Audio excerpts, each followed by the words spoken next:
আসি যে সি ফুডের ব্যাপারে, সমুদ্র থেকে প্রাপ্ত যে প্রাণী বা খাবার এগুলোর ব্যাপারে কোরআন আমাদেরকে কি জানিয়েছে। সেক্ষেত্রে আমরা সূরাতুল মায়েদার 96 নম্বর আয়াতকে এখানে উল্লেখ করতে চাই, যেখানে আল্লাহ তাআলা ইরশাদ করছেন, উহিল্লা লাকুম সাইদুল বাহরি ওয়া তাআমুহু মাতাআল লাকুম ওয়া লিস-সাইয়ারা। অর্থাৎ তোমাদের জন্য সাগরের শিকারকে হালাল করা হয়েছে। সাগর থেকে আমরা মাছ বা অন্যান্য যে কোনো জিনিসই শিকার করি না কেন, সেটা খাওয়া, কনজিউম করা, সেটা আমাদের জন্য হালাল। পাশাপাশি সাগরে মৃত যা পাওয়া যায় এটাও আমাদের জন্য হালাল। আল্লাহ বলছেন মাতাআল লাকুম ওয়া লিস-সাইয়ারা, এগুলো তোমাদের জন্য ভোগের সামগ্রী এবং নৌপথে যারা ভ্রমণ করবে তাদের জন্য ভোগের সামগ্রী।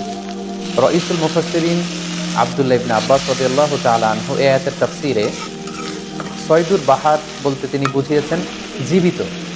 জীবিত তোমরা সাগর থেকে যেটাকে শিকার করো সেটা তোমাদের জন্য খাওয়া যায়।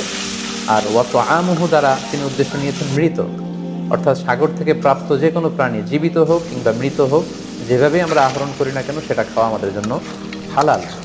তার মানে সি ফুডের ব্যাপারে কোরআনের দিক নির্দেশনা হচ্ছে সাগর থেকে প্রাপ্ত জলজ যত ধরনের প্রাণী আছে সেটা চাই জীবিত হোক কিংবা মৃত হোক, সেটাকে আল্লাহ তাআলা আমাদের জন্য খাওয়া হালাল করে দিয়েছেন।